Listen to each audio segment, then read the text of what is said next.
no sé qué va a pasar, todo está en las manos del Señor, pero yo lo único que digo es que nosotros no podemos depender de los hombres, sino depender solamente del Señor. Hay gente que pone la confianza en los gobiernos. Bueno, ahora ya verás que estos que entran van a arreglar todo lo que el otro no arregló y ya verás que no sé qué. Mire, hermano, ¿qué quiere que le diga? Nuestra confianza está en el Señor. La Biblia llama bienaventurado al hombre que pone su confianza en el Señor. Estamos viendo que el único que no falla y el único que es fiel y el único que sabe hacer bien las cosas es nuestro Dios. Los hombres ahí están que se pelean, que se van, que entran, que sí, que te apoyo, que no te apoyo, que me abstengo, que no sé qué, que no sé cuánto. Y uno ve en lo natural, yo siempre cuántas veces lo he dicho, uno ve en lo natural el reflejo de cómo están las vidas de esa gente. Espiritualmente están destrozados. La inmensa mayoría de los que están ahí tratando de ponerse de acuerdo para hacer algo a favor de este país, la inmensa mayoría son ateos. Y lo han dicho. No, que no creen en Dios, que son ateos, que Dios es una cosa para la familia, pero que eso no tiene nada que ver. Y así vas. Si el hombre buscara a Dios, si todos esos que no saben lo que hacer dijeran, vamos a ver, Rajoy, el del PSOE, el Coleta, el otro y el otro, dijera, vamos a ver, vamos a hacer 3 días de oración y ayuno a nivel nacional. Y tú ves a todos los políticos en el Congreso, 3 días en la Moncloa sin salir, orando, leyendo la Biblia y buscando del Señor, humillándose delante de Dios. Qué diferente sería todo, ¿eh? Madre mía, cuántas bendiciones y cosas hermosas podrían salir de un encuentro así, pero no lo van a hacer, no lo van a hacer, ¿verdad?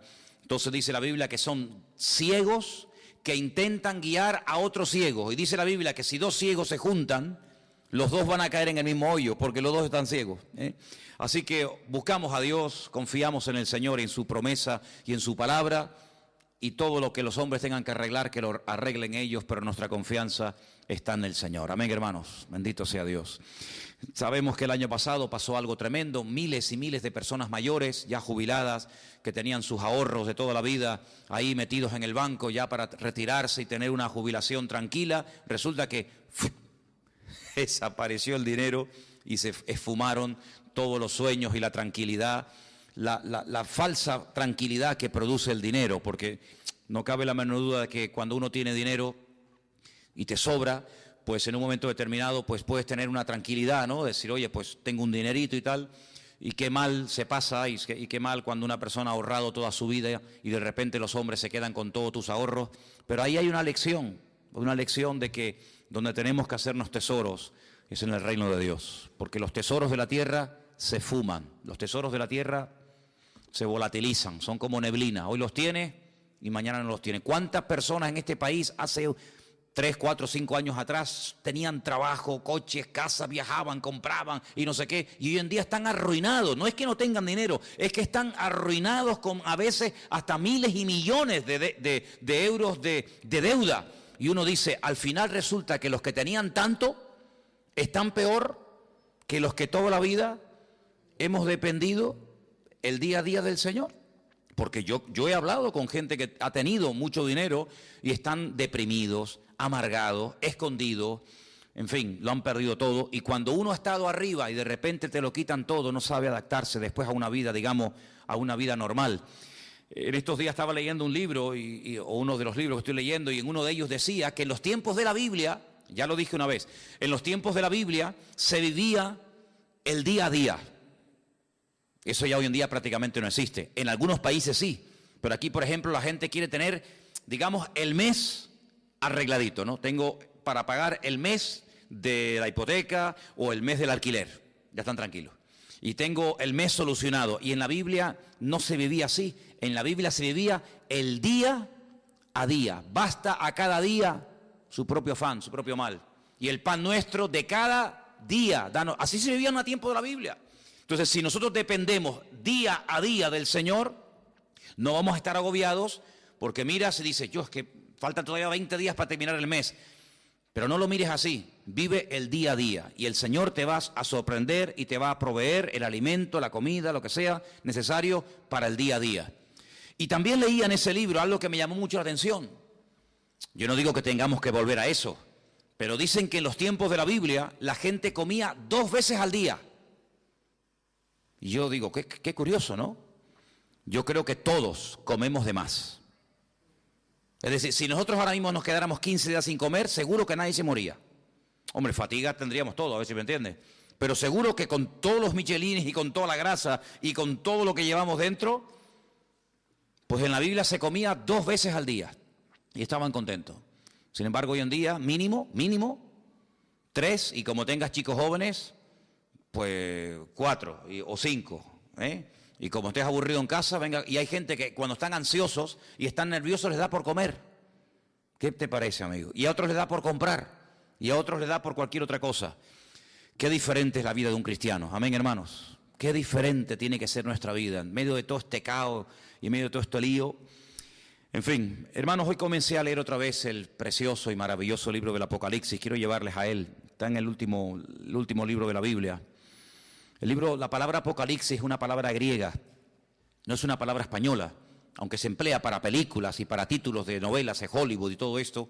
Pero la palabra Apocalipsis es una palabra griega que significa revelación, algo oculto que se da a conocer. En los tiempos de la Biblia, revelación era algo que no se podía ver, pero que había un momento en el que Dios permitía que se pudiera ver o entender pues lo que estaba oculto a los ojos naturales.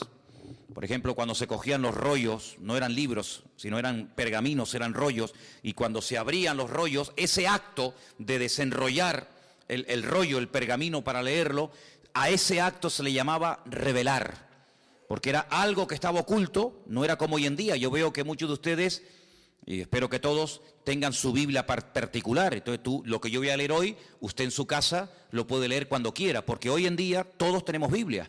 Por ejemplo, una de las cosas que quiero hacer este año, ya se lo anticipo, y estoy moviéndome un poquito y tengo que hablar con Margarita y tal, es hacer una campaña de distribución de Biblias. Por ejemplo, a mí me encantaría que este año nos pusiéramos todos de acuerdo y pudiéramos decir, vamos a repartir a lo largo del año, por ejemplo, por poner algo, 1000 Biblias. Entre los hermanos del norte y nosotros vamos a ponernos de acuerdo y distribuir 1000 Biblias. Entonces hoy me dio por meterme en internet y vi que hay Biblias enteras, del Génesis hasta el Apocalipsis, por $2.50.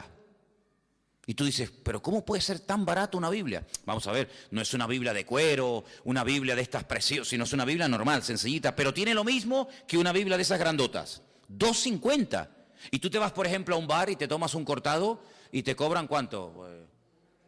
A veces, en algunos sitios me han cobrado ahí €1, que yo digo, madre mía, €1, un cortado y una cosita así. Pues una Biblia que te cambia la vida, una Biblia que es la palabra de Dios. El apóstol Juan dijo, yo no he escrito, él dice en su evangelio, yo no he escrito todo lo que le vi hacer al Señor.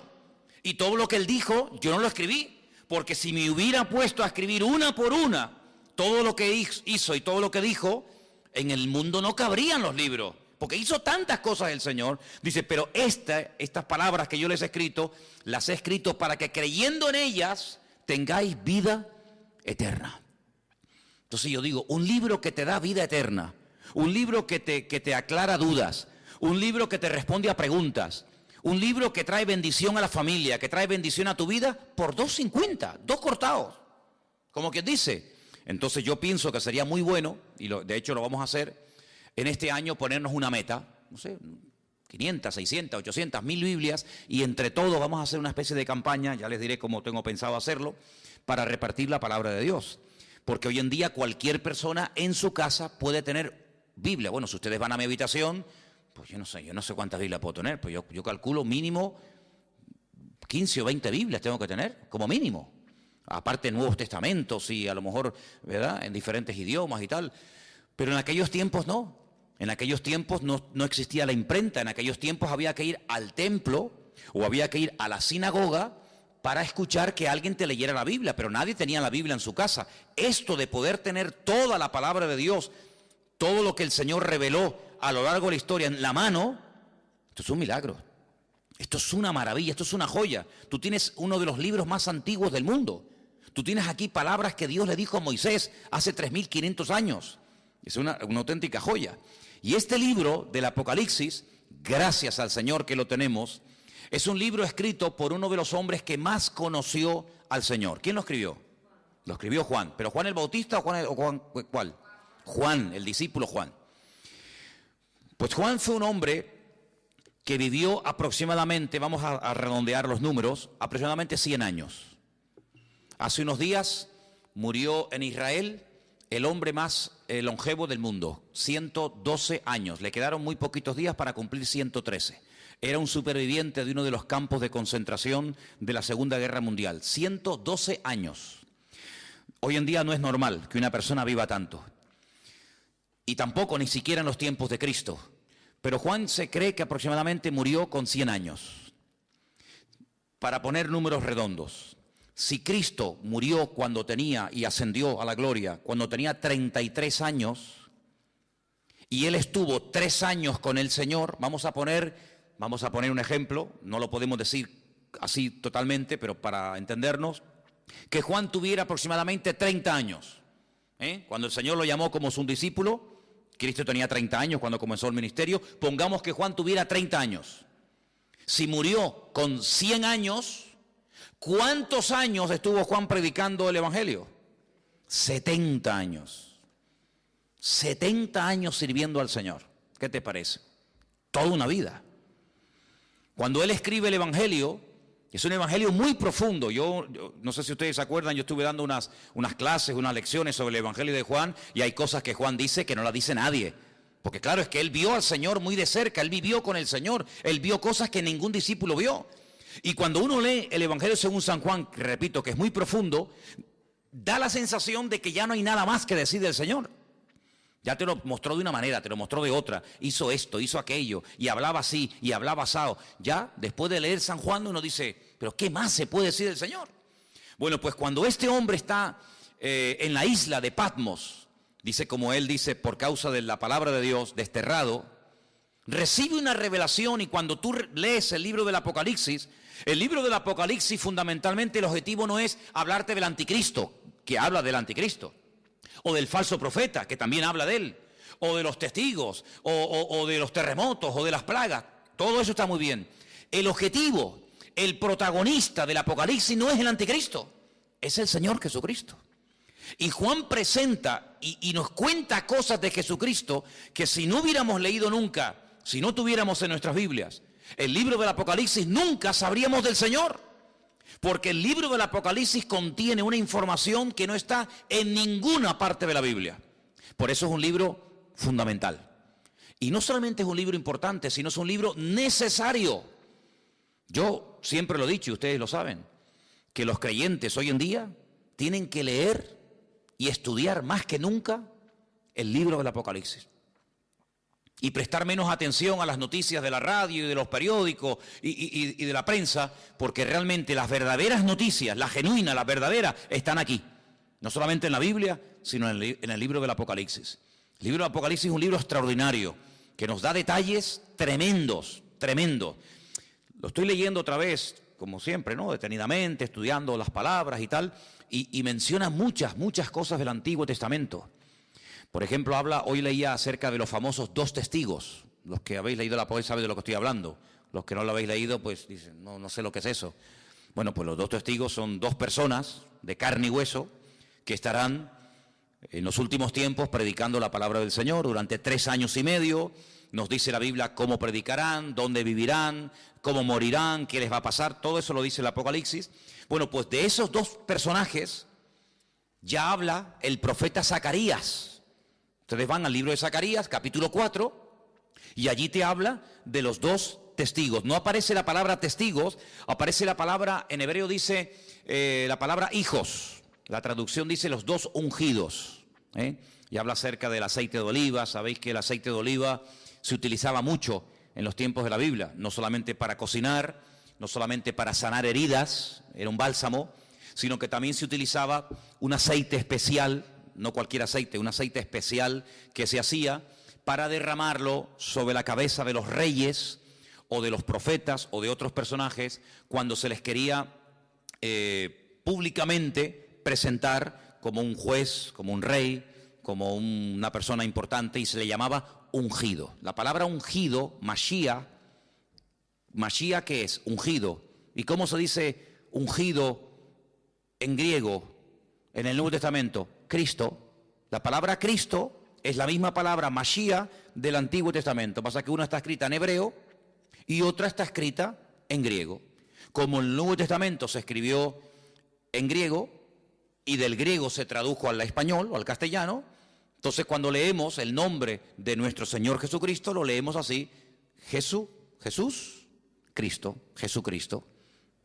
Pero Cristo no es un nombre, Cristo es un título. Es como decir, fulanito de tal, presidente del gobierno, fulanito de tal, presidente del Fútbol Club Barcelona, fulanito de tal, presidente del Cabildo. Cristo no es un nombre, es un título de una función a desarrollar. Por ejemplo, en este momento, a Benjamín Netanyahu, que es el presidente de Israel, se le llama el ungido, se le llama el Mesías. Y tú dices, ¿ah, sí? Sí, claro, porque es un hombre que ha sido capacitado para ser presidente de un país. Entonces, la palabra Mesías, la palabra Cristo, la palabra ungido, nos habla acerca de un cargo, no de un nombre. Jesús se llamaba Yeshua, porque él no era griego, él era judío, y él se llamaba Yeshua. ¿Cómo se dice Yeshua en griego? Jesús. Entonces, son las mismas palabras, pero cambiando, digamos, el nombre, la pronunciación. Juan recibe una revelación de él, dice en el capítulo 1, la revelación de Jesucristo. No es la revelación del falso profeta o del anticristo, no. Es la revelación de Jesucristo. Si quieres conocer mucho de Cristo, tienes que leer los evangelios, Mateo, Marcos, Lucas y Juan, pero también el Apocalipsis. Y dice, esta revelación de Jesucristo, Dios se la dio para manifestar a sus siervos las cosas que deben de suceder pronto.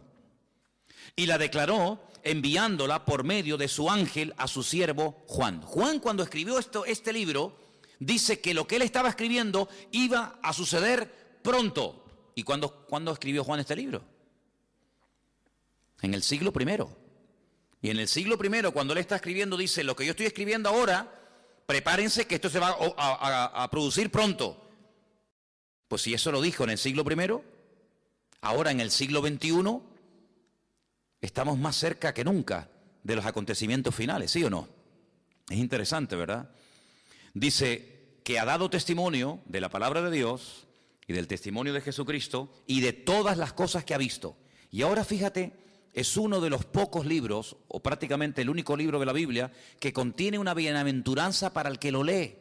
La Biblia no dice, bienaventurado el que lee el libro del Génesis, que es una bendición leer el Génesis, ¿verdad? O bienaventurado el que lee el libro de Romanos. No, pero el Apocalipsis sí.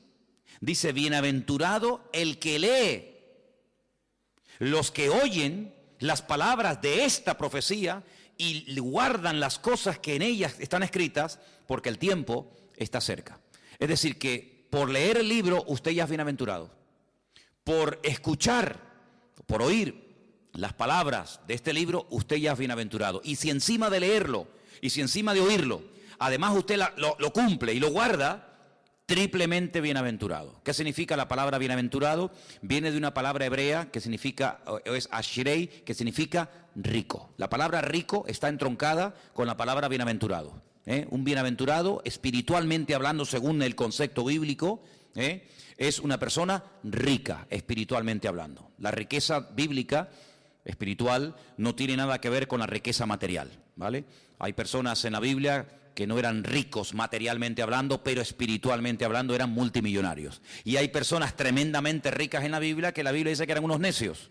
Así que la riqueza material muchas veces no tiene nada que ver con la riqueza espiritual. A veces la gente dice, ay, mira, no tiene mucha fe porque no tiene dinero, como si la fe se midiera por el dinero. Cuando yo siempre he dicho que es más difícil, mucho más difícil, vivir con poco que vivir con demasiado. ¿Sí o no? Si yo le doy a usted todos los meses 10.000 euros, que no los tengo, a ver si me entiende, pero si yo le diera a usted o le dieran a usted 10.000 euros, ¿sería muy difícil la vida para ti? Uy, ¿ahora qué compro? ¿Compro el jabón más barato o el más caro? ¿Compro el champú que está muy rico o compro el más baratito? No habría problema, porque cualquier persona, pienso que en un día, 2, media hora, se adaptaría a vivir con 10.000 euros por mes. ¿Sí o no? Sin ningún problema. Pero si a usted le dan todos los meses 200 euros, entonces sí hay que hacer numeritos, Yo creo que a la ministra, a la persona que nombre ministro de Economía, tendrían que nombrar en este país a una ama de casa. No a un político de estos que le van a dar 10.000 euros por mes. Eso lo hace cualquiera, no. Tendrían que nombrar a una ama de casa, una mujer que tiene un sueldo pequeñito, que saca a los hijos adelante. Yo nombraría de ministra de Finanzas o de, ¿cómo se llama?, de Economía en este país, a una ama de casa, porque esas sí que saben administrar el dinero. Esas sí que saben que el marido le da tanto dinero y le llega. Esos son... Aquí hay un montón de ministras de Economía y pasa que no las reconocen, ¿no? Bueno, pues Juan está allí en la isla de Patmos y uno dice, bueno, ¿y qué hacía allí Juan? Si Juan vivía en Éfeso. Ustedes saben que cuando el Señor Jesucristo estaba en la cruz, le dijo a Juan que se encargara de su madre, porque Cristo iba a morir, y entonces María, según la tradición cuenta, pues resulta de que se fue a vivir con Éfeso y allí estuvo con el apóstol Juan. Pero Juan fue el único discípulo que murió de muerte natural, porque Cristo tenía 12 discípulos. Uno se ahorcó, ¿sabéis, no? ¿Quién fue? Judas se ahorcó, se quitó la vida. Los otros murieron como mártires, unos crucificados, unos quemados, etcétera. Pero Juan, fue el único que murió de muerte natural. Y no es porque no quisieran matarlo, sino porque todo lo que hacían para matarlo no salía bien. Entonces los romanos decidieron ya tirarlo en la isla de Patmos, que la isla de Patmos es como la isla de Lobos, una isla de piedra, sin agua, sin nada. Allí lo botaron como un perro para que se muera de hambre. Dice que había unas canteras que mandaban a los presos a trabajos forzados y al que mandaban a Patmos de allí no volvía. Es como el que mandaban, yo que sé, antiguamente a las Guayanas, los franceses y toda aquella cosa, ¿no? Sin embargo, fue allí donde el Señor se le presentó y donde el Señor le dio un mensaje para todas las congregaciones de Asia Menor. ¿Asia Menor qué es en la Biblia? Cuando se dice de Asia Menor era Turquía, hermano. Ese país que está medio en Asia, medio en Europa. Un país que tiene más de 90 y pico millones de habitantes, un país musulmán. Allí en Turquía era donde estaban las famosas 7 iglesias del Apocalipsis, Éfeso, Esmirna, Pérgamo, Tiatira, la Odisea, Sardis. Entonces vamos a leer en el versículo 4, porque dice, Juan, a las 7 iglesias que están en Asia, gracia y paz a vosotros, del que es, del que era y del que ha de venir, y de los 7 espíritus que están delante de su trono, y de Jesucristo, testigo fiel, primogénito de los muertos, el soberano de los reyes de la tierra, al que nos amó y nos lavó de nuestros pecados con su sangre, y nos hizo reyes y sacerdotes para Dios su Padre. A Él sea la gloria e imperio por los siglos de los siglos. Amén. He aquí que viene con las nubes. ¿Quién? El Señor. Viene otra vez, Pero algunos dirán, pero no vino ya. Sí, ya vino, pero vino a morir. Vino como cordero sufriente. Vino para derramar su sangre por los pecadores. Pero ahora viene otra vez, pero no en relación con el pecado. Viene como rey triunfante, viene a establecer su reino sobre la tierra. Y dice que en esta ocasión todo ojo le verá. Oye, esto es tremendo, ¿eh? ¿Qué significa todo ojo le verá? Que todo ojo le verá. Que todo el mundo le va a ver cuando venga. En la primera venida no todo el mundo lo vio. Muchos no se enteraron. Por ejemplo, los judíos que vivían en Roma, cuando nació el Señor Jesucristo en Israel, no sabían que había nacido el Mesías. ¿Cómo se enteraron? Por los predicadores, por los misioneros, por los apóstoles, por los discípulos que iban a una sinagoga en Roma, en Corinto, en Éfeso, en donde fuera, y decían, venimos a decirles que nuestro Mesías, del cual habló Isaías, Jeremías, Daniel, etcétera, etcétera, ha nacido. No me digas. Sí, ha nacido. Claro, no había radio, no había internet, no había televisión, no había nada. ¿Cómo se enteraba la gente? A través de los predicadores. Ahora se dan cuenta ustedes lo importante que era predicar. Por eso dice Pablo, ¿y cómo van a creer si no hay nadie quien les predique? No había Biblias, no había emisoras cristianas, no había radio, no había nada. Entonces, qué importante era que los hombres fueran por todas las naciones diciendo que ha venido, que ha nacido, y no me diga, y mira, y sanó a los enfermos, y resucitó a los muertos, y murió en la cruz, y resucitó al tercer día. Y claro, para ellos era una gloria. Pero en esta ocasión no va a haber esa ignorancia, sino que en esta ocasión dice la Biblia, categóricamente, todo ojo le verá. Todo el mundo, cuando el Señor venga por segunda vez, todo el mundo se va a enterar. Nadie va a decir en Tacoronte, ¿quién vino? ¿Quién? Pues yo no. Todo el mundo lo va a saber. Todas las islas, todos los continentes, todas las ciudades. todas las televisiones del mundo, todas las radios, todos los periódicos, todo el mundo, los 7.000 millones de habitantes que hay en el planeta Tierra en este momento, todo el mundo sabrá que el Señor Jesucristo vino. Pero no solamente los que estén presentes en ese momento, sino dice, y los que le traspasaron. ¿Cómo que los que le traspasaron? Sí. Los que le traspasaron ya están muertos. ¿Sí o no? Los romanos que le clavaron aquellos clavos en el pie y en la mano y le traspasaron el costado y le pusieron la corona de espina, ¿cómo lo van a ver si ya murieron? Pues no te das cuenta de que la Biblia a veces te habla de un mensaje superficialmente, pero indirectamente, sin mencionar la palabra, si los que le traspasaron le van a volver a ver, te está dando a entender la Biblia que se producirá una resurrección de los muertos. Porque si no, ¿cómo le van a ver si están muertos? Entonces no te menciona la palabra resurrección, pero dice, cuando venga todo ojo le verá, también le verán los que le traspasaron, y dice, todos los linajes de la tierra harán lamentación por él. Y Juan dice, sí, amén, estoy de acuerdo, perfectamente, es así. ¿Te das cuenta? La palabra amén, cuando tú pones la palabra, por ejemplo, si buscas la palabra en hebreo fe, la palabra que se emplea para fe, generalmente la palabra emuná. Emuná es fe en hebreo. Se puede traducir como fe o también como confianza, pero generalmente es fe. La palabra emuná, dentro de la palabra está la palabra amén. Si tú, en hebreo, hay algo muy bonito, y es que dentro de una palabra hay una, dos o tres palabras. Incluso a veces de una palabra, no de todas, cuidado, pero a veces hay palabras en hebreo que de una palabra puedes sacar 750 palabras diferentes. Y tú dices, ¿cómo? De una palabra, combinando las palabras, por ejemplo, poniendo la P aquí, la H allí, la M por acá, la L por allá, de una misma palabra, siendo combinaciones, pueden sacar hasta 750 términos diferentes. Entonces la palabra amén está dentro, tú la ves, tú ves la palabra emuná en hebreo y ves que pone dentro amén. Porque cuando decimos amén, cuando nosotros los creyentes decimos amén, que es un acróstico, pues estamos diciendo que tengo fe en afirmar lo que esa persona está diciendo. Cuando yo digo, hermano, el Señor Jesucristo vendrá, amén. Cuando usted dice amén, está diciendo de una forma resumida, tengo fe en lo que tú estás diciendo y lo firmo. Tengo fe de que el Señor volverá otra vez. Pero para no decir, tengo fe en que el Señor volverá otra vez, usted dice simplemente, amén. Y diciendo amén, usted afirma como que usted está de acuerdo con la afirmación que se acaba de decir. Por eso digo muchas veces, no diga amén a todo lo que se oye. Porque cuando usted dice amén a todo, quiere decir que está de acuerdo con todo lo que se está diciendo. Así que piénselo bien. Así que el Señor dice, yo soy el alfa y la omega. Yo me imagino que todos lo sabrán, pero cuando leía esta mañana el Apocalipsis en la versión hebrea, no dice evidentemente el alfa y la omega, porque el alfa y la omega es la primera y la última letra del alfabeto griego, ¿vale? En nuestro idioma sería la A y la Z. Yo soy la A y la Z. En hebreo yo soy la Aleph y yo soy la Taf, ¿vale?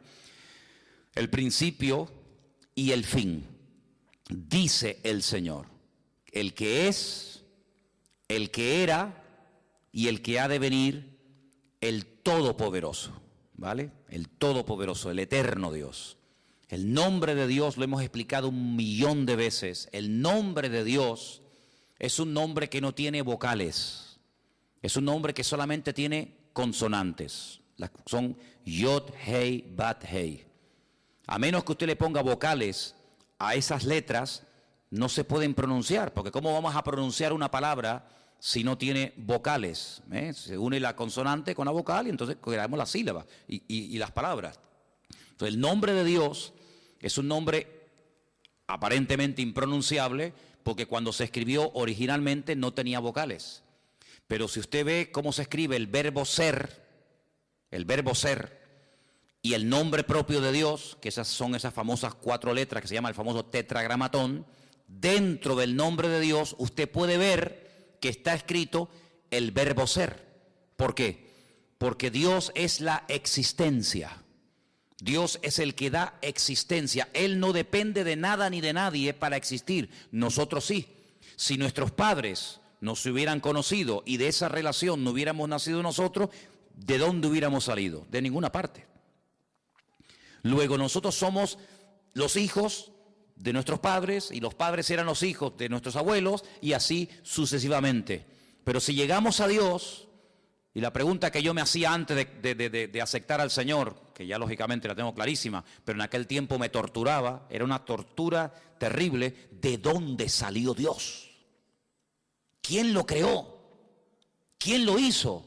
Porque en nuestra mente humana todo sale de algo. Este púlpito no apareció aquí, pum, y apareció, sino que este púlpito alguien lo tuvo que hacer. Luego cada vez que vemos algo, nos habla de que hay un diseño y alguien que lo ha hecho, ¿sí o no? Todo lo que vemos, dice, bueno, este púlpito lo hizo alguien y le dio esta altura y le dio estas medidas. El púlpito no decidió ser de esta forma, podía ser semicircular, podía ser más alargado, más ancho, más alto. Hubo alguien que dijo, no, lo voy a hacer así. Bueno, pues ese alguien lo formó y ese alguien lo diseñó. Y todo lo que vemos a nuestro alrededor, la silla en la que usted está sentado, alguien la diseñó, alguien la hizo.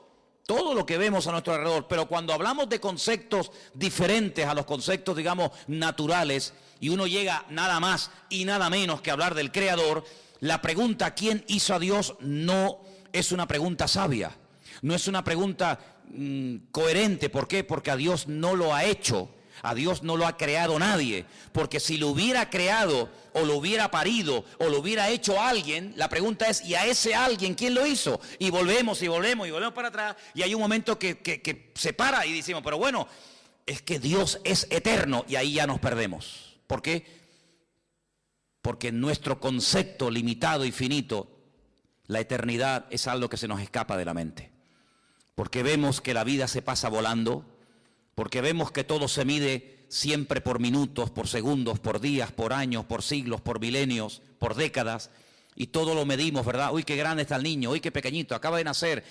¿De cuánto tiempo estás embarazada? De 8 meses, pues le falta 1, ¿verdad? Y todo siempre lo queremos clasificar y todo lo queremos medir, pero esas medidas con Dios no sirven, porque Dios no salió de ninguna parte, sino que todo salió de Él, porque todo fue creado por Él y para Él.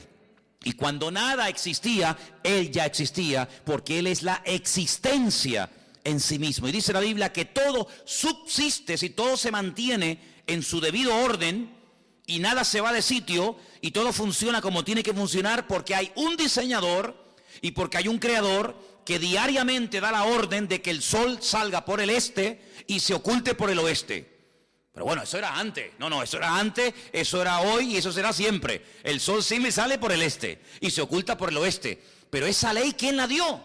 ¿Quién decidió que el sol saliera siempre por el mismo lado y se ocultara por el mismo lado? El creador del sol. El creador del sol. ¿Y quién es el que hace que la Tierra siempre gire en la misma dirección? Y que no diga un día, oye, voy a girar ahora en otra dirección. Todos los planetas giran en las direcciones de las agujas del reloj menos uno. Todos los planetas giran así. Pero hay uno que Dios dice, no, tú al revés, y gira al revés. ¿Quién decide eso? ¿Quién hace que hay unas flores que sean rojas, otras amarillas? ¿Quién hace todo eso? El que las diseñó, el que las creó. No es así por casualidad, sino que hay un diseñador y hay un creador. Y ese Dios es la existencia misma y por eso en su nombre propio, pues lleva la existencia, el verbo ser. Ahora ese nombre, cuando leemos, por ejemplo, algunas Biblias sale la palabra Jehová. En otras Biblias sale la palabra Adonai, o Señor.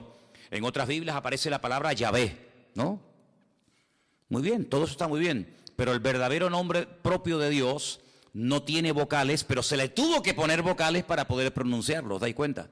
Y ahora, ese Dios creador, ese Dios diseñador, que es uno, Dios es uno, dice la Biblia, ese Dios amó tanto al mundo que dice que salió de él su hijo unigénito, que al mismo tiempo su hijo es el mismo. Y uno dice, pero ¿cómo puede haber? Porque si salió el hijo del padre, está el hijo y está el padre. Pero vamos a ver, ustedes no sois, ¿cuántos sois padres aquí? Muy bien, o madres. Bien. Pero usted es madre y usted es hija al mismo tiempo. ¿Sí o no? Lo que pasa es que a donde yo voy, por ejemplo, cuando voy a la casa de mi madre, allí soy hijo. Pero cuando estoy aquí, aquí soy padre. Y cuando estoy en mi casa soy marido. Y cuando estoy aquí soy pastor. Y tantas cosas al mismo tiempo, sí, no pasa nada. No tengo que dejar de ser hijo para ser padre. Puedo ser hijo y padre al mismo tiempo, y abuelo, y bisabuelo, abuelo por el camino que llevamos. Pero bueno, se puede ser muchas cosas al mismo tiempo, ¿sí o no? Pues Dios no tiene ese problema. Dios no tiene ese problema. Entonces, su hijo viene al mundo en forma humana. Claro, tuvo que venir en forma humana. Y por eso necesitó, pues, un estuche, un instrumento humano, como fue su madre. Y entonces, cuando él viene a este mundo y hace su obra, hace su ministerio, se registra en los evangelios su ministerio, pero hay muchas cosas que el Señor todavía no ha hecho. Hay muchas cosas, muchos cambios, muchas maravillas que tienen que ocurrir en la creación, en la naturaleza, en la raza humana, que no están en los evangelios. ¿Y a quién y dónde le reveló el Señor lo que todavía a él le queda por hacer? A Juan, en la isla de Patmos, a través del libro del Apocalipsis. Y esa información no era una información codificada, No sé cuántos de ustedes se acuerdan que antes había el Canal Plus, estaba codificado, ¿se acuerdan? Y si no tenías el descodificador, pues no veías la película o el partido de fútbol. Te hacía falta un aparato para descodificar una señal que tú en abierto no tenías. Bien, el libro del Apocalipsis no es un libro codificado, de tal manera que tú lo lees y dices, yo no entiendo nada. No, un momento. El libro del Apocalipsis es un libro que está muy claro, muy claro. El problema es que el lenguaje que Juan utiliza no es un lenguaje popular, no es un lenguaje que usamos cotidianamente, es un lenguaje alegórico, es un lenguaje de animales, de números y de colores, que si usted no está familiarizado con eso, usted no se va a enterar evidentemente de nada. Pero no porque el Apocalipsis sea el libro más difícil de la Biblia. No, el Apocalipsis no es el libro más difícil de la Biblia. Yo le puedo asegurar que hay otros libros de la Biblia que son más difíciles y más complicados que el Apocalipsis. Porque el Apocalipsis, lo bueno que tiene, que al ser el último, ¿me explico? Al ser el último en el canon, en la lista, toma elementos de otros libros que si usted los ha leído y los conoce, cuando llegues al Apocalipsis, ahora sé lo que es el dragón, ahora sé lo que es el caballo, ahora sé lo que es el león, ahora sé lo que es el oso. ¿Pero cómo lo sé? Porque he ido pasando por 65 libros que le preceden. Entonces, hermano, cuando usted hace todo el recorrido, claro, yo a nadie le aconsejo que se compre una Biblia por primera vez y se meta a leer el libro de Apocalipsis, porque puede tener pesadillas. Porque el pobrecito dice, madre mía, ¿y esto es la Biblia? Un dragón que sale corriendo detrás de una mujer, ¿verdad? Que echa fuego por la boca, el otro que 7 cuernos en la cabeza, dice, madre mía, ¿cómo está esta gente, no? ¿Verdad? Pero es que para poder entender el libro del Apocalipsis, primero hay algo que pocas veces se dice, pero es para mí fundamental. Y es que usted tiene que conocer al protagonista del libro del Apocalipsis. Y el protagonista del libro del Apocalipsis es nuestro Señor Jesucristo. Cuando usted lo conoce a Él, usted sabe, permítame la expresión, por dónde van los tiros. Eso es como cuando antiguamente, ya eso no existe. Pero cuando antiguamente los padres miraban a los hijos, ¿qué le estaba diciendo? Ibas de visita, ¿no? A una casa. Entonces tu padre se te quedaba mirando y te estaba diciendo, sin palabras, o te comportas, o te voy a dar un jaquimazo que te voy a poner la cabeza así para atrás. Con la mirada, era un mensaje telepático, ¿no? Te miraba así, y ya hasta agachabas la cabeza porque te estaba diciendo, te voy a dar una que te vas a enterar, sin palabras, porque ya lo conocía. Pero esa mirada se la daba a lo mejor a otro niño y el niño ni se enteraba. Cuando tú conoces a tu marido, tú sabes cuándo está enfadado y cuándo está de buen humor. Por eso hay mujeres que dicen, ahora no le digas nada, espera mañana. No, yo le digo ahora. No le digas ahora porque encima vas a cobrar. Espérate a mañana, que ya verás como mañana es otro ser humano. En la Biblia hay momentos en los que si usted no conoce al autor, usted no se va a enterar del espíritu, de la actitud, de por qué el Señor dijo eso. Y esto que le estoy diciendo no es broma, porque dice la Biblia que cuando Pedro estaba afuera con los romanos calentándose en el fuego, ¿se acuerdan? Que llegó aquella chica y le dijo, mira, acá hay otro, este es uno de ellos. Y él decía, no, yo no soy de ellos. Lea usted en la Biblia. Y hay un momento en el que dice que la mirada de Cristo se cruzó con la de Pedro. Cristo le dice así. Tú estás diciendo, no, yo no le conozco. Y Cristo le dice así. Y se le quedó mirando y dice la Biblia, lea esto, léalo, es tremendo. Dice, y saliendo lloró amargamente. ¿Qué mirada le habrá lanzado el Señor, eh? No, yo no le conozco, yo no sé quién es, yo no quiero saber nada de ese hombre. Diciendo, ay, Pedro, que tú no me conoces a mí, Pedro. ¿Pero qué estás diciendo, criatura? Lo rompió, ya con la mirada dijo, madre mía, lo que estoy así, salió corriendo y se echó a llorar porque no pudo aguantar aquello, una mirada que lo rompió, ¿verdad? Que lo rompió. Entonces, cuando uno va al libro de Apocalipsis, uno puede leer comentarios y puede preguntar a este y al pastor tal, y puede leer, pero si tú no conoces al autor, el libro te va a sonar a chino. Y que yo sepa aquí, nadie sabe hablar chino. Pero cuando tú conoces al autor, tú captas y lo ves al Señor por todas partes. Porque te vuelvo a repetir, el objetivo del Apocalipsis no es levantar y el protagonista, el anticristo, el falso. No. El protagonista del libro del Apocalipsis es el Señor Jesucristo. Y todo lo que pasa, todo lo que ocurre, las tragedias, los terremotos, las catástrofes, las guerras y esto y aquello, todo siempre apunta a un objetivo, y es que el hombre reconozca que el Señor Jesucristo viene pronto. Te habla de una manera, te habla de otra forma, te habla por aquí, te habla por allá, para que el hombre entre en razón y para que el hombre entienda que no puede hacer con su vida lo que le da la gana, para que el hombre entienda que no es dueño de sus actos. Cuando nosotros creemos que somos dueños de nuestros actos, nos estamos proclamando como si fuéramos dioses. Yo hago lo que me da la gana. A mí nadie me tiene que decir nada. Es como si tú fueras Dios, porque a Dios nadie le tiene que decir nada. Pero cuando tú actúas así, estás actuando como si tú fueras Dios. A mí nadie me tiene que decir nada. Pero ¿cómo que nadie nos tiene que decir nada? Claro que nos tienen que decir muchas cosas. Entonces, en el libro del Apocalipsis, Juan, a un viejito de 100 años, que lleva 70 años predicando el Evangelio, le dice, Juan, escribe, ponte a escribir lo que vas a ver, lo que ya has visto y lo que te voy a contar. Y entonces él empieza a escribir y a escribir y a escribir cosas tremendas. Pero fíjate lo que dice, por ejemplo, en el versículo 10, cuando el Señor le dice a Juan que escriba, hay una cosa muy importante que tenemos que tener en cuenta, y es cómo estaba, con qué actitud estaba Juan. Dice el versículo 10, yo estaba en el Espíritu en el día del Señor, y oí detrás de mí una gran voz, como de trompeta. Juan no estaba despistado, Juan no estaba quejándose, Juan no estaba con una mala actitud, sino Juan dice que estaba en el Espíritu. Y eso es muy importante. ¿Cuántas veces me habéis oído a mí decir que la actitud marca la diferencia? ¿Sí o no? Es muy importante. Estar centrado, estar pendiente. No, mira, ahora no me hables, que ahora estoy pendiente de la palabra. No, ahora no quiero saber nada. El móvil, ¿para qué quiero yo un móvil ahora? No me hace falta el móvil para nada. Ahora me está hablando el Señor, estoy con su palabra. Él estaba en el Espíritu. ¿Tenía motivos para quejarse? Hombre, humanamente hablando, sí. 100 años aquí botado como un perro, sin agua, sin comida, sin hermanos, sin iglesia, sin amigos, sin nada. Y mira cómo me has tratado, y mira no sé qué, y te he servido para qué. No le dio lugar a eso. Él estaba en el Espíritu. Si el Señor ha permitido que yo esté en la isla de Patmos, no es un castigo, es una bendición, porque al fin y al cabo vemos que no fue un castigo, sino que fue un tiempo maravilloso, porque para poder escribir todo esto, hermano, y para poder ver todas estas visiones, uno no podía estar viviendo en una gran ciudad con ruidos, con coches, con no sé qué, con no sé cuánto, sino uno tenía que estar en un sitio tranquilo, sin que nadie te moleste. ¿Y qué mejor sitio? ¿Qué mejor sitio que la isla de Patmos?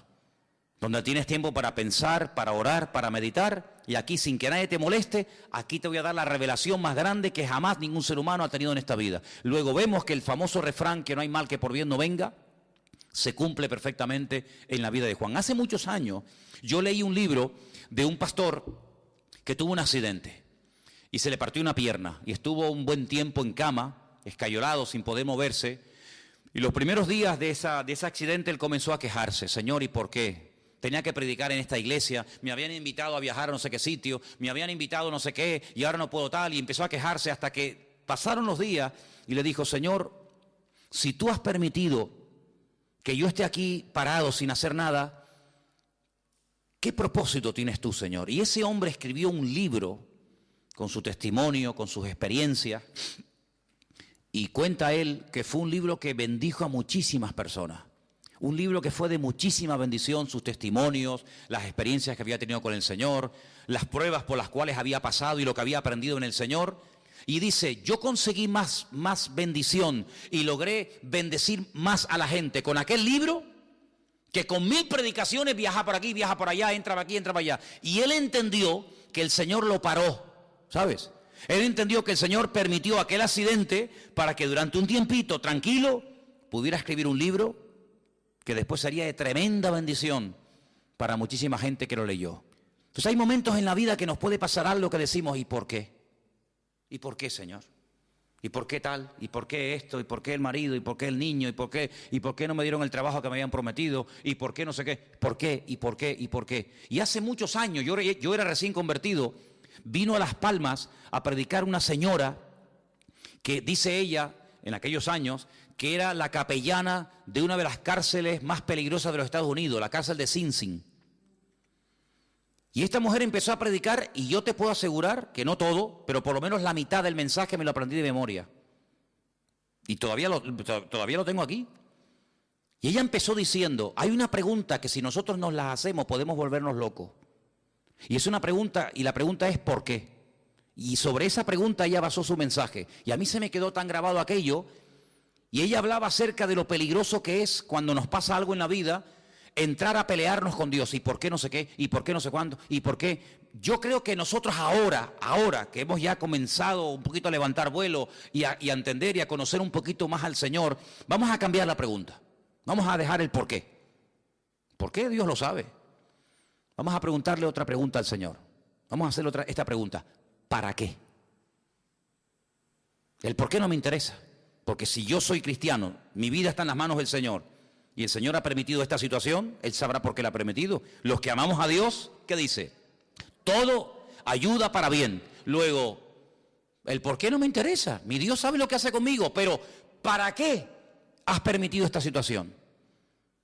Entonces, cuando comenzamos a indagar y a orar y diligentemente le preguntamos ¿para qué? El Señor nos va a dar muchas respuestas. ¿Para qué me has traído a Patmos? ¿Para morirme de hambre? No te vas a morir. Porque ¿quién te trajo a Patmos? ¿Los romanos o lo permití yo? ¿No se acuerdan ustedes un día en la cárcel en Israel que estaba Pablo? Y dice la Biblia que el Señor se le presentó y le dijo, Pablo, escucha bien, tú has dado testimonio de mí aquí en este país. En todo Israel te conocen. Todas las sinagogas del país te han oído. Eres un rabino famoso. Eres uno de los mejores discípulos de un tal Gamaliel, hijo de Gilel, uno de los mejores rabinos de toda la historia. Pero ahora es tiempo de que salgas de tu tierra y te vayas a Roma. Y quiero que allí en Roma prediques mi palabra. Pero si estoy preso y tú me dices que me vaya a Roma, ¿cómo me voy a ir si no me van a dejar salir? Estoy encadenado. Pero Pablo, escucha una cosa, tú eres ciudadano romano, no te olvides.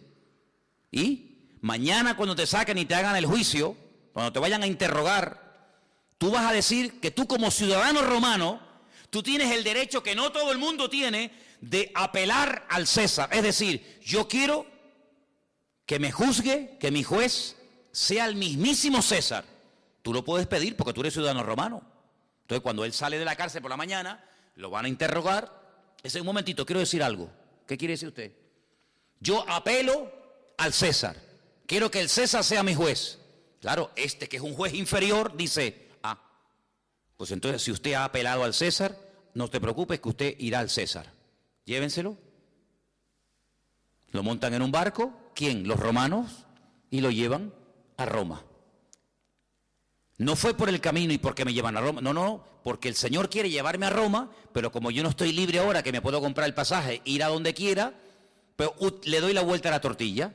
Y en vez de utilizar mi libertad, uso mi, entre comillas, encarcelamiento, pero ahora ellos me van a pagar el pasaje. No me voy a pagar ni el pasaje. Me van a pagar ustedes el pasaje, me van a pagar ustedes la comida y me van a llevar al mismísimo César de Roma. Pero ¿quién va a ir a darle testimonio al César de Roma? ¿Quién? ¿Uno por la calle? No. O un preso o uno que pertenezca a la corte de Roma. Entonces, si no eres de la corte de Roma, pero eres un preso con ciudadanía romana, tienes derecho a que te juzgue el César de Roma. ¿No os dais cuenta que todo ayuda para bien? ¿Dónde nació Pablo? En Tarso. ¿Qué era Tarso? Una pequeña colonia romana. Y dice que las personas que estaban allí, a través de su padre, él obtuvo la ciudadanía romana. ¿Quién sabe si en algún momento Pablo, como judío fanático que era en aquel momento, habrá dicho, ¿y yo para qué quiero la ciudadanía romana? ¿Yo para qué quiero ser romano? Ahora no lo entiende. Estos asquerosos romanos, este imperialismo que ha venido aquí a dominar nuestra tierra. Sí, pero estos, el día de mañana van a ser el instrumento que Dios va a utilizar para llevarte nada más y nada menos que a Roma, al hombre más poderoso de la tierra. Y allí fue. Entonces no nos damos cuenta de que la vida es como un gran puzzle, como un gran rompecabezas, donde tú miras para atrás y dices, ahora entiendo aquello y esto y lo otro, y por qué se conoció este, y por qué pasó esto. Y entonces si tú te dejas llevar por el Señor, te vas a dar cuenta de que Juan lo llevaron los romanos, pero porque en el fondo el Señor quería que Juan estuviera en la isla de Patmos y allí tranquilito, sin que nadie te moleste, vas a recibir la revelación más grande que jamás has recibido en tu vida. Pero escucha bien esto, hermano, porque vamos terminando, para no alargar demasiado. Antes de darte revelación para otros y antes de darte mensaje para iglesias y para pastores y para otras personas, el primero que tiene que recibir el mensaje eres tú.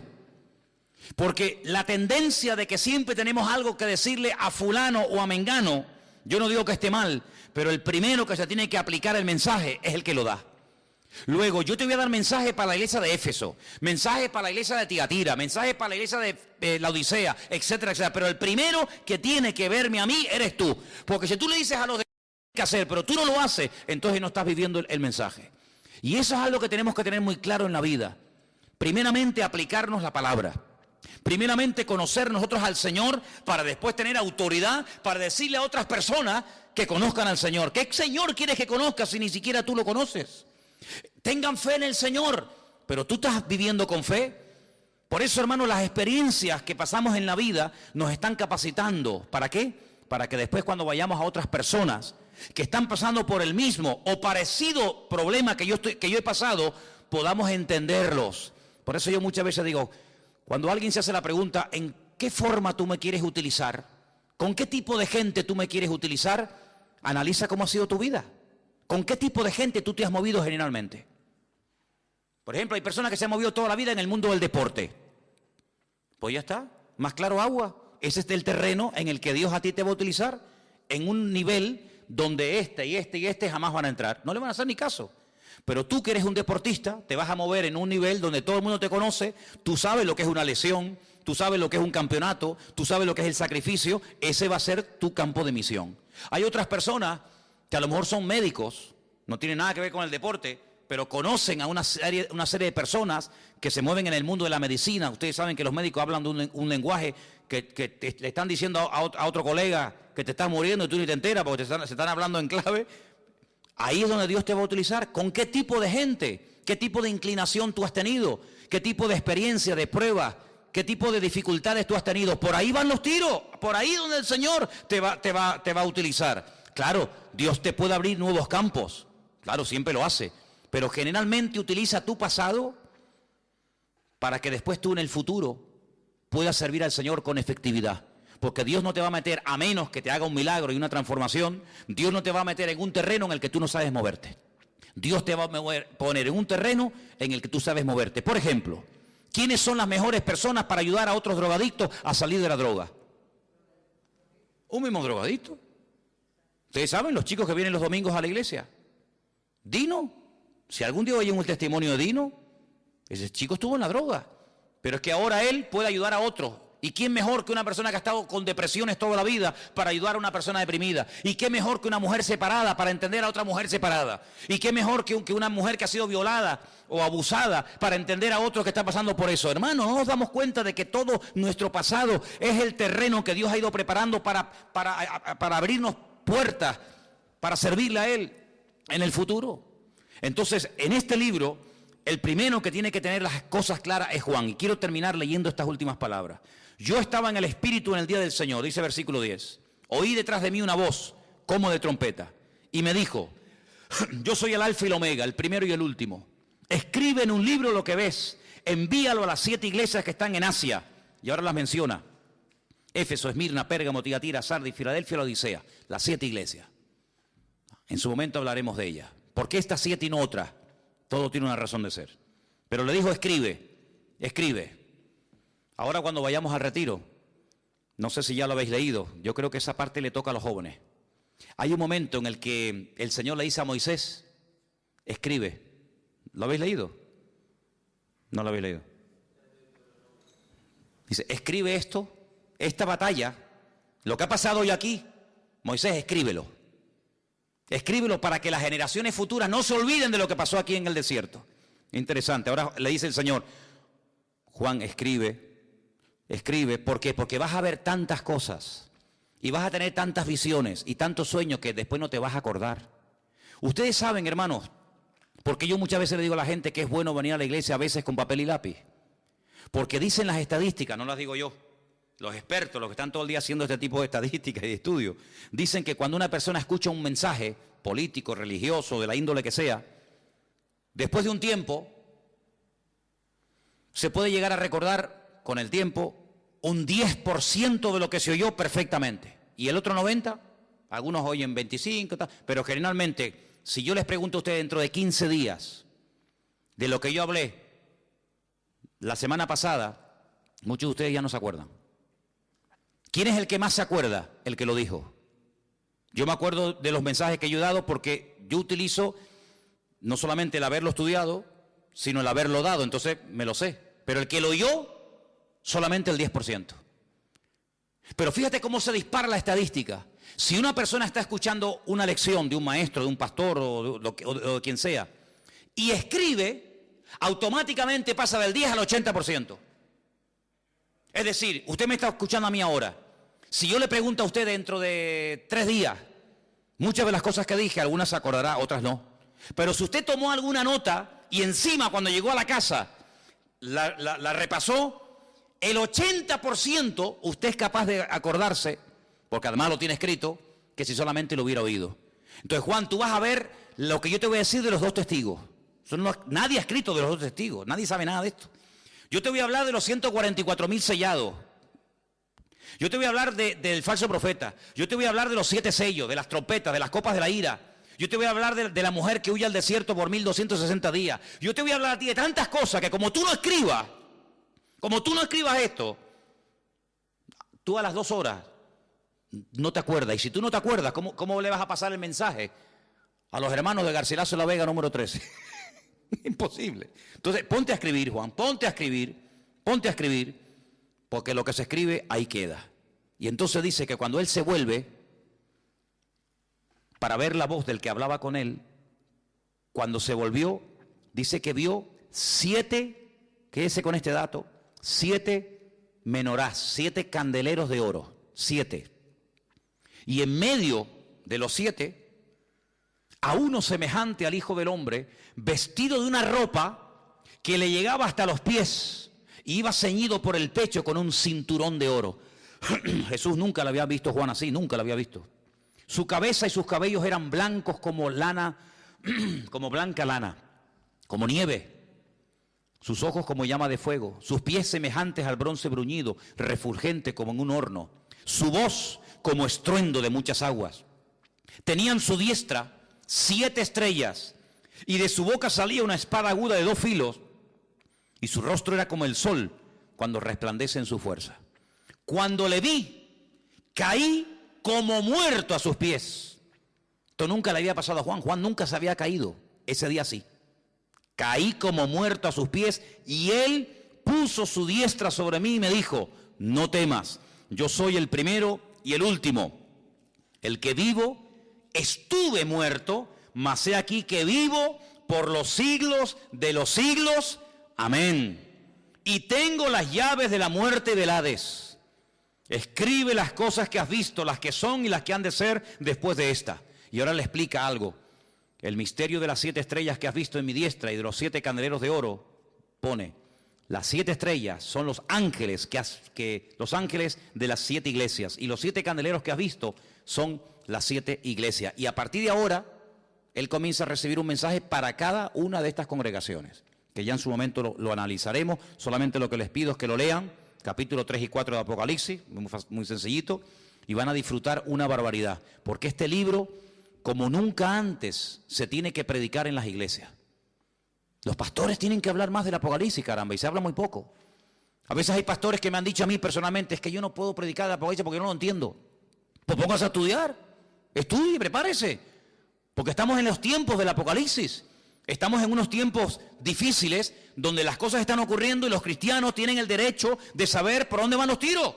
Si falta mucho, si falta poco, cuáles son las señales, cuáles no son las señales. Y todo eso lo tenemos, gracias a Dios, en este libro maravilloso que es la Biblia, y encima de la Biblia el libro del Apocalipsis, que lo vamos a estar viendo, Dios mediante. No quiero que nadie en esta congregación diga, ay, pero es que el libro del Apocalipsis es muy difícil. Ya verá usted que va a disfrutar.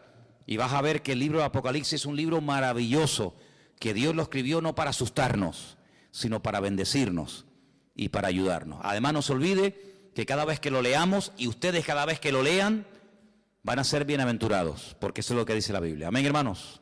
Vamos a orar, por favor, en esta tarde. Se nos ha ido el tiempo. Nos ponemos de pie. Vamos a darle gracias a Dios por su bendita palabra. Que el Señor nos dé sabiduría. Y pido, por favor, a la iglesia que siga orando por el retiro que vamos a tener en febrero, que puedan asistir muchos hermanos, que podamos tener un tiempo precioso, en todos los sentidos. Los hermanos me decían al día del bautismo, oye, si el día que tuvimos el bautismo en el Puerto de la Cruz, ese día tan precioso, lo tenemos durante los días de retiro, esto es una maravilla. Digo, pues oren para que podamos tener unos días hermosos y vamos a venir muy bendecidos. Amén, hermanos. Vamos a orar. Señor, te damos gracias por tu palabra bendita. Gracias porque a través de ella aprendemos, a través de ella se abren nuestros ojos espirituales y queremos verte a ti, esa revelación maravillosa, preciosa, completa, amplia de lo que tú eres, de lo que tú quieres hacer, Señor. Señor, te pedimos que crezca nuestra fe, que podamos cada día crecer en conocimiento, en sabiduría, en discernimiento espiritual, para que podamos servirte cada día mejor, Señor. Bendice nuestras vidas y que cuando estudiemos y nos acerquemos a tu palabra y ahora a este precioso libro del Apocalipsis, podamos disfrutar y podamos descubrirte y podamos vivir una relación íntima y personal contigo cada día, porque tú así lo quieres para cada uno de nosotros. Bendice, Señor, nuestras vidas y guárdanos siempre de todo peligro y de todo mal. Te lo pedimos en el nombre de Jesús. Amén.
body respond in ways I've never known.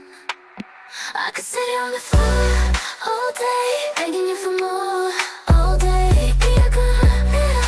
All day, just begging you for praise. All day, I could sit here on the floor all day, begging you for more. All day, good little girl. All day, just begging you for praise. All day, won't stop until you say. See, I've been feeling this way for quite some time. You seem to have control of my mind. Yeah. You got our bodies moving, intertwined. You're so fine, it's so divine. You have a way with me, I know you can see it. The way you look at me, I know you can feel it. But I love the way you take control. You make my body respond in ways I've never known. I could sit here on the floor all day, begging you for more. All day, be a good mirror. All day, just begging you for praise. All day, I could sit here on the floor all day, begging you for more. All day, good little girl. All day, just begging you for praise. All day, won't stop until you say. You talk to me, your voice does something to me, baby. You make me weak at my knees when you're whispering to me. You're so hypnotic, wanna get lost in your trance. Hypnotize me, baby, let's dance. Let's get lost in this romance. See, I love the way you take control. You make my body respond in ways I never know. I could sit here on the floor all day, begging you for more. All day, be a good mirror. All day, just begging you for praise. All day, I could sit here on the floor all day, begging you for more. All day, good little girl. All day, just begging you for praise. All day, won't stop until you say, you can take control of me. Just whisper to me, baby. Tell me what you want of me. I'll do anything I can to please you. Yes, please. Hypnotize me, baby. I'm just here to please you, baby. Just here to please you, please you. I can sit here on the floor all day, begging you for more. All day, all day, begging you for praise. All day, I can sit here on the floor all day, begging you for more. All day, little girl. All day, just begging you for praise. All day, won't stop until you say.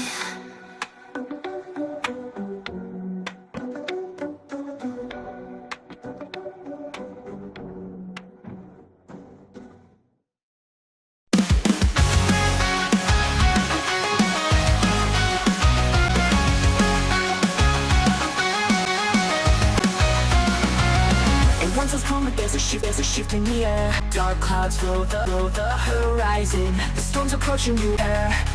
See the lightning strike one. Feel like a hurricane. Go see shelter from the sun. No princess of the purple rain. To me again. Swirl, you running like a tornado. Watch out for my path of destruction. The warning goes away when I go. So listen up, man. It's the production.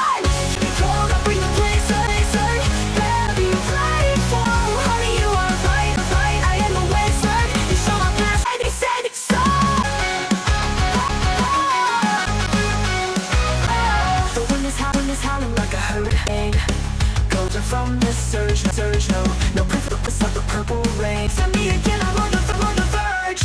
Swirling and whirling like a tornado. Watch out from this destruction. Goes away when I say so. So hey, it's my production. You wanna be cool? I'll bring the better be ready for the snow. Honey, I am the wizard. You shall not pass, 'cause I said so.